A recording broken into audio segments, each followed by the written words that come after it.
สราทั้งเบาตูนเพิ่นฮับเนาะในอะไรเนาะกันสมมติว่าทั้งงบทั้งเบาตูนเพิ่นเรือว่าไรก็สิซื้อเป็นอย่างอื่นมาให้เพิ่นพี่น้องเลยเดี๋ยวถาเบิ่งก่อนเนาะมาพอบอมันมาไล่ก็ไม่ได้ลายดอกพี่น้องเลยมีอยู่ร้าน8นึงเนาะว่าโอ้ยว่ะอันเงินขายข้าวขน้ำก็เบิดแต่แบบนี้เงินขายข้าวขายน้ำก็เบิดเลยเนาะเบิดไป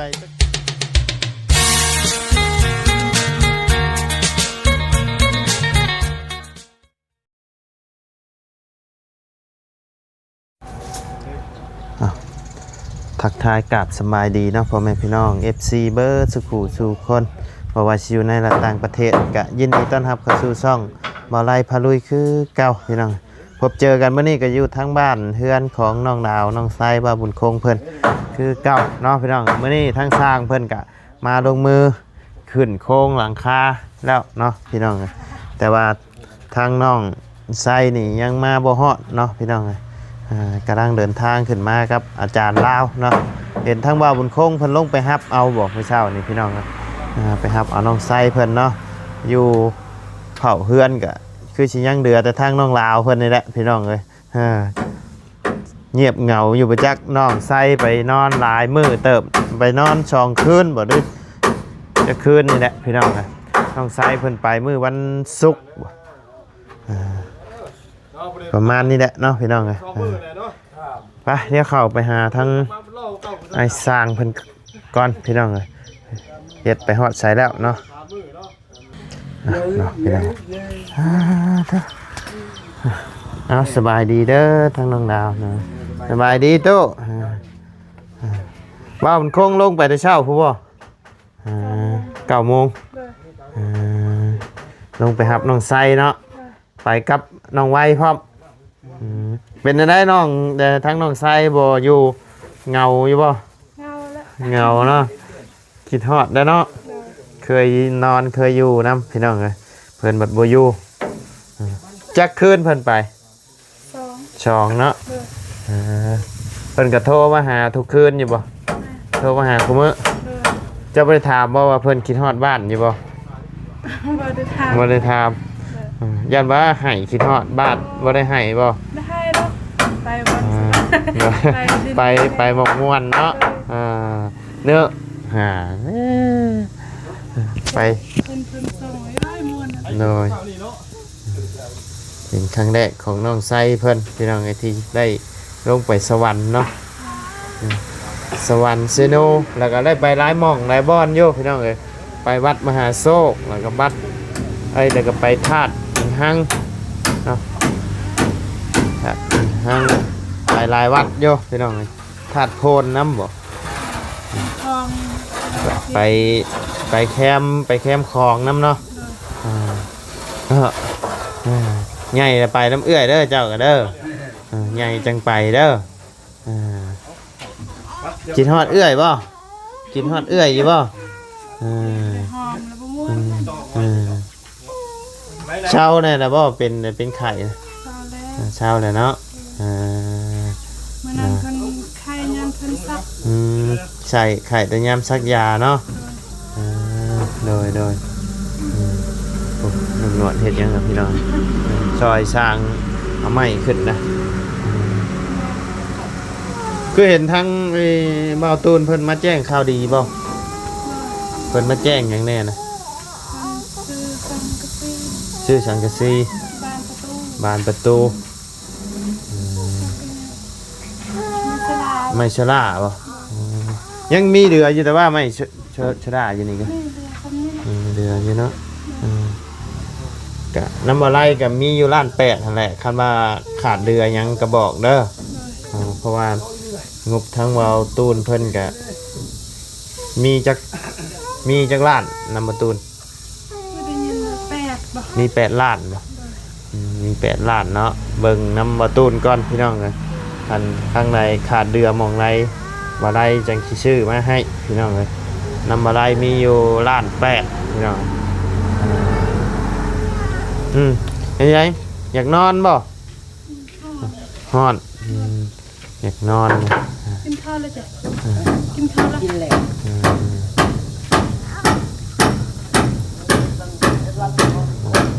กินข้าวเอาอะไร กินมาแล้ว เป็ดเท้าตายคือมือ เป็ดนะ เลย เอ้าคือว่าตายคือมื้อ เบิดเลย เบิดเลยบ่มีเลยบัดนี้ เลยตายมือคือ อื มือ มเป็ดตายคือมื้อเนาะ เป็นทาง ถึกภาคได้เป็ดนี่คันถึกนี่ตายไวกว่าไก่อีกเลย แม่ นั่นได้ถึกภาคเลยเป็นอะไรเดี๋ยวนี้ฮะจมอยู่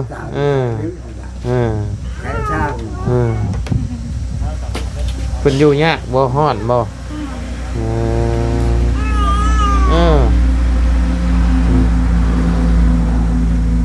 เห็นอะไรมองไอ้ที่ว่าไพ่ใหม่ตอนนั้นคือจะมาเห็นมุงใหม่บ้างแล้วบ่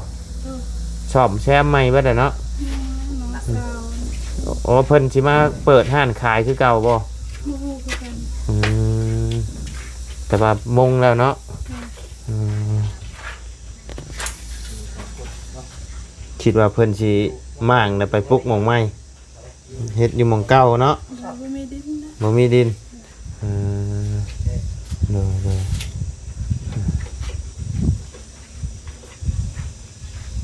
ทางไอ้สร้างเพิ่นมาจากคนมานี่มึงคือว่าได้มา2คนคือเก่าแล้วเนาะเฮ็ด2คนพี่น้อง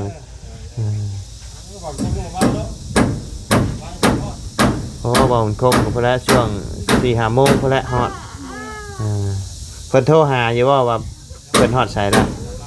บ่ได้โทรเพิ่นเอาโทรศัพท์ไปเบิดบ่ แม่ อ๋อใช่พอแล้วหมู่ป้าโทรศัพท์ไปให้เมียได้เนาะบ่มันคงกะคือว่าแล้วต้องติดต่อหาทางน้องไซเพิ่นนำเนาะอยู่หม่องใดพี่น้องนะทางน้องดาวอยู่เพื่อนอยู่บ่เป็นหยังดอกเนาะ ไปกับเมื่อห้ามกับเมื่อแต่เมื่อให้ เจ้านะ เลย ไผจะเอา ให้ย่า ให้ย่าเอาไปเฮ็ดหัวให้บ่ คือให้ ฮือไม้ฮือหยังออกนี่ เลย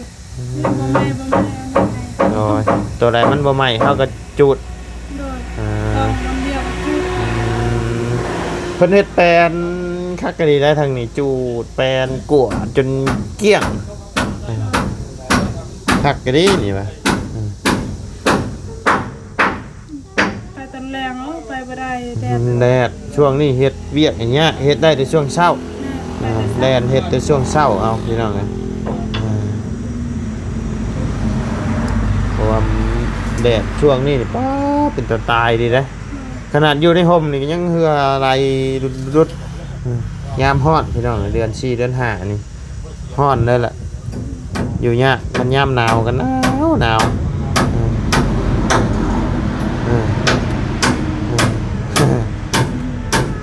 เงาป่ะเงาเนาะคนน้อยเงาแล้ววันนี้บ่มีเอื้อยอยู่หอมแก้มเลยแต่กาวยังว่าเอื้อยอยู่หอมแก้มเอื้อยพาอุ้มเลาะเล่น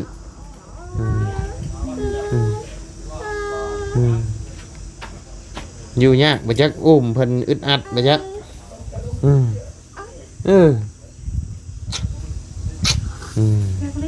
อยากเล่น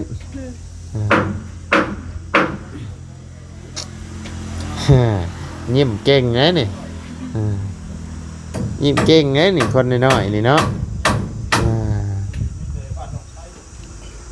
ได้จักเดือนละ5บ่นี่เนาะโอ้จำฮอดคนไอ้7-8 เดือนเนาะ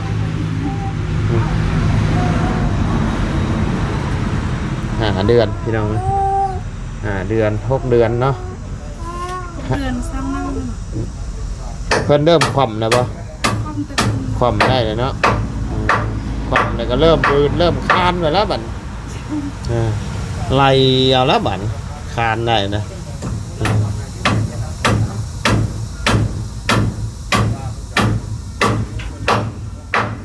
คือจังว่าเห็นทั้งประตูเพิ่นชื่อสะโคกมาให้ใหม่บ่เพิ่นเอาแบบใดมาให้บัดเอ้ามันคือจะมาคือกันอยู่กับตัวนั้นบ่คือบ่แบบนี้สบายนี่ดิแม่น ล่างก็อ เพิ่นตูนเพิ่นชื่อรุ่นนี้มาให้เนาะ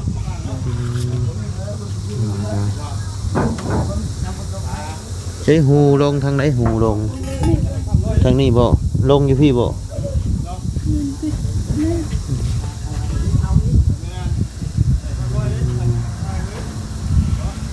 อ๋อเต่าหัวใหญ่ยัง มันหักค่าใครทำงาน แม่นบ่ บ่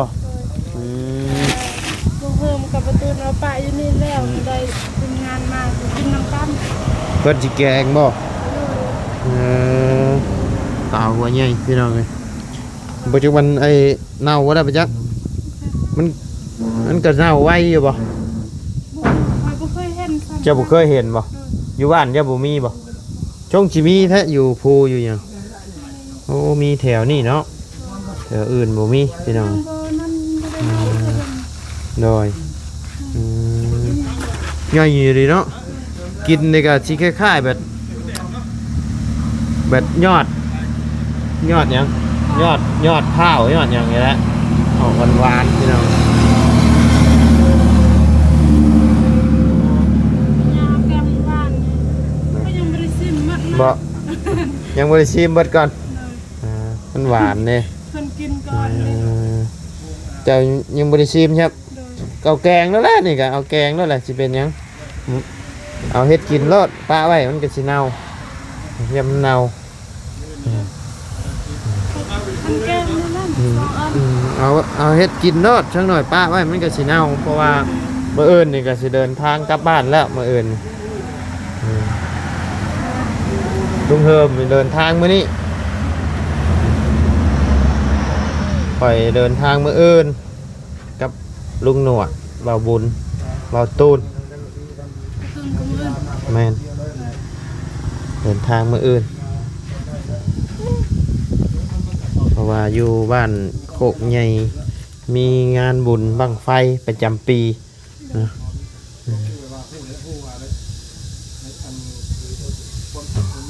ทางช้างเพิ่นกินข้าวกินน้ำนะบ่ มีแต่ครั้งแรกนี่บ่ได้กินข้าว บ่ได้กินข้าวเลย เลย รถหุ่นบ่ สิแล้วพ่อสิกิน อ๋อรถทีเดียวว่ารถหุ่น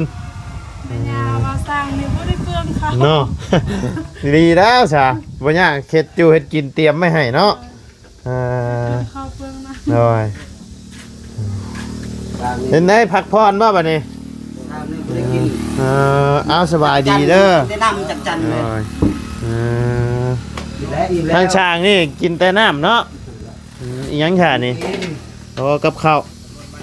ทานเป็ด อืม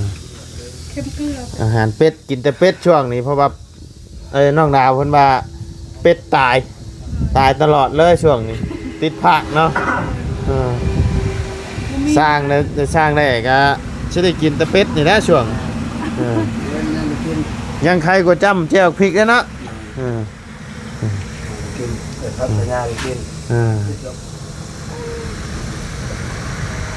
เมื่อวานนี่ไปทั้งไหนเมื่อวานนี่3 มื้อหยุดเนาะ ลุงแหงงู อ๋อโดย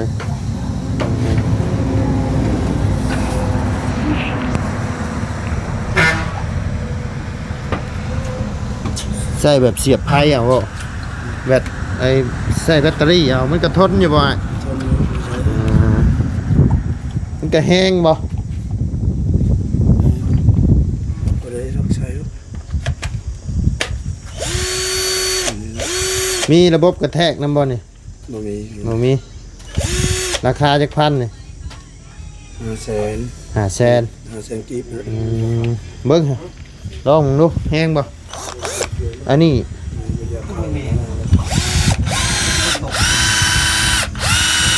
บ่อยากเข้าเนาะ เข้าแล้ว เอาบ่ได้นั่นเอาไป ตะปูนเนี่ย เจาะปูนก็ได้บ่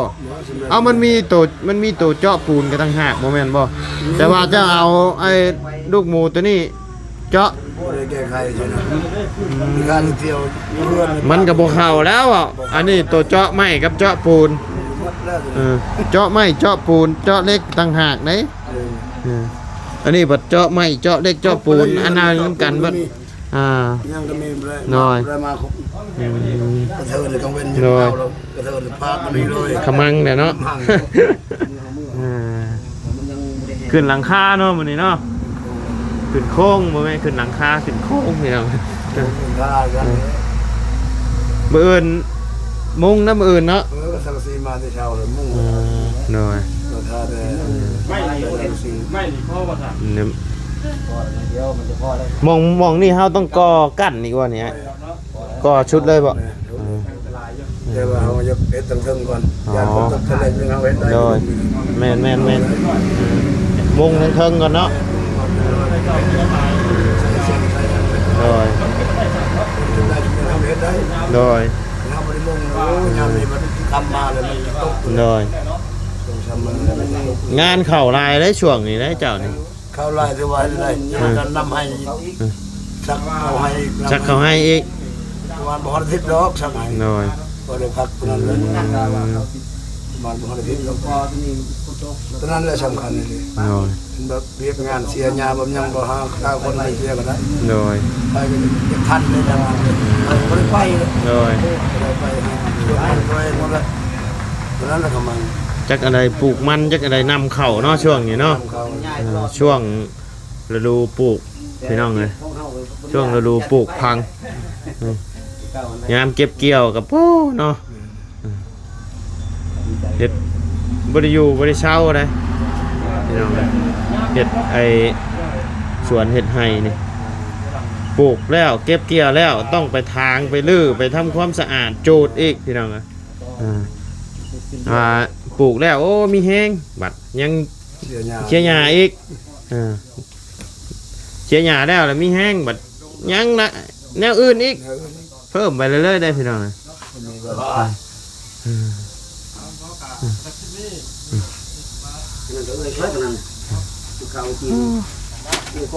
แดดเลย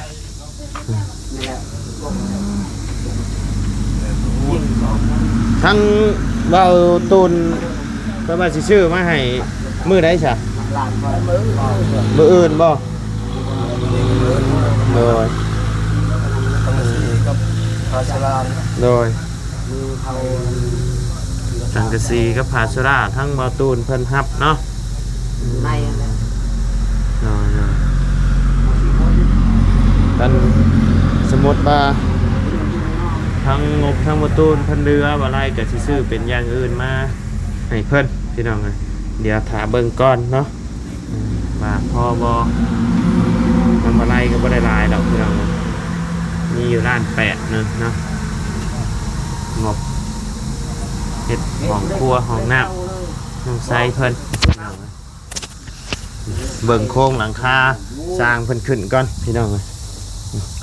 โอ้โทษนะ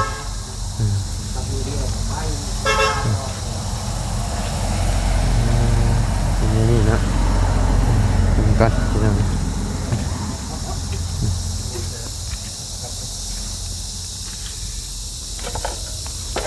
พ่อบ่ใหม่นี่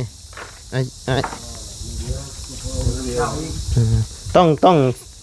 ใส่ไม้48บ่ขึ้นนี่นะเอาไม้ตัวนี้ด้วยบ่เอาใหญ่ๆแล้วเนาะจังแน่นเนาะได้สบายดีเด้อลุงนวลเด้อดอย ตับไป เป็นอะไรแตกนะบ่ฮะยังคิดมุนบ่เลยนี่ ระเบิดมีจักอันฮ้อนแท้นี่ โอ้เห็ดคักได้ถ่ายดนบ่ได้ได้อ๋อของข่อยบ่ได้ขนาดนั้นได้ลุงนวลเอ้ย มึงไง นี่ของข่อยยังเย็นๆนึงของข่อย ฮ้อนดีๆโอ้โหเถื่อนเนาะ ฮ้อนได้ถ่ายคลิปเพื่อระวังเลย มันกับนั่นแหละแลบมันหน่อยเนี่ย แมน มันเลยฮ้อนอยู่เนาะ แมนแลมบ่แลมก็จะไปยืนตากแดดกินนี่ก็แม่นง่ายเลยแต่คนก็ยังสิใหม่เลย แต่บ่ยืนฮ้อนนี่นะ ฮ้อนบ่ แม่ ยิ่งน้อย ยิ่งเขาบันทึกกันอย่างอื่นเลยเดี๋ยว ได้เงินYouTube ออกแล้วบ่ลุง ยังแหละ ยังบ่ ยัง แต่ว่า ได้ ยังบ่ทันได้เนาะสู้ๆเนาะเดี๋ยวก็โดยแต่ว่าเอชงเอเช่นมาได้เนาะ มาแล้ว พินไหวพินนี่ยังกอกแล้วเนาะ บอกแล้ว อ๋อ โดยดีใจน้ำพี่น้องเลย ทางเนาะ โดยแต่ตอนนี้ก็อยู่ในระหว่างรอที่ว่าทั้ง YouTube เพิ่นสิตัดให้พี่น้องเลย นาทีประมาณสิ้นเดือนเดือนหน้า ยังรออีกเป็นเดือนเพื่อนพี่น้องเลย นั่นอีกเป็นเดือน โดย ถามทั้งอัน ก็ได้ถามทางอาจารย์เฮาบ่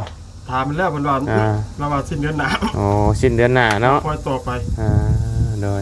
ว่าโอ้ยว่ะอันเงินขายข้าวขาวน้ำก็เบิดแต่แบบนี้ เงินขายข้าวขายน้ำก็เบิดเลยเนาะเบิดไปจักสอบราคาเข้ามานี่ เฉพาะได้ข่าวแล้วเบิด60 กว่าศพ ป้า บริรวมอย่างอื่นเลย ไม่รวมอย่างอื่น แม่น มันเฮามาในนี่เฮาต้องใส่ทุนนะพี่น้องเอ้ย แม่น แม่นเฮาต้องใส่ทุนในการเดินทางการยิบยื่นซอยเรือเบื้องต้นพี่น้องเอ้ย แต่ถ้าว่าลุงบัดบ่มีทั้งน้องเนาะ โดย ทั้งว่าบุญมายาว โดย ทั้งทีมงานนี่โอ้ยังแย่กว่านี้ แม่นแย่พี่น้อง เนาะแต่ว่าลุงหนวดกับที่ อ่า มีน้องที่ว่า2คนได้ที่ว่าเพิ่นดึงหนวดลุงหนวด โดย ก็บ่ได้ แม่น ทูไทยเพิ่นแต่ก็ผ่านเพิ่นไปนำแน่ก็มี โดย แม่น น้ กะ องเนาะเพิ่นก็ โดย ได้อ้ายเพิ่นว่าเนาะถ้าว่าไล่เพิ่นก็ซอยลุงหนวดหลายพี่น้องเว้ย โดย เพราะว่าบ่ไล่เพิ่นก็เป็นในนามของอ้ายลุงหนวดเนาะ โดยแม่นพี่น้อง น้ เล อง ย เว้ยแต่ว่าเพิ่นก็ จำพี่น้องกันนั่นแหละทางวาไลกับลุงหนวดกับพี่น้องเลยเพราะว่า น้องเด้ ลูกเอ้ยลูกน้องเนาะ แต่ว่าเป็นในนามเป็นอ้ายลุงหนวด โดย เพิ่นก็เป็นเพียงแต่ว่าเพิ่นเกิดน้ำหลังลุงหนวด โดยเอา เอาแปลงได้บัดนี้ พุ่นละก็ว่าสิเข้าเพื่อยืงพุ่นละบัดนี้โดย เอาจะไป ไปพี่น้อง ดีได้ โดยเอาโอเคสำหรับพี่น้องสำหรับคลิปนี้ทางวาไลก็จะได้ขอจบคลิปลงไว้เพียงสำนี้กันเด้อพี่น้องเด้อขอบคุญขอบคุณพ่อแม่พี่น้องและ FC วัจกุทุกคนเนาะที่เข้ามาติดตามและรับชมทางซ่องวาไลสำหรับคลิปนี้ก็ล่ำลาแล้วพี่น้องพบเจอกันในคลิปหน้าเนาะไปสำบายดีเด้อเนาะ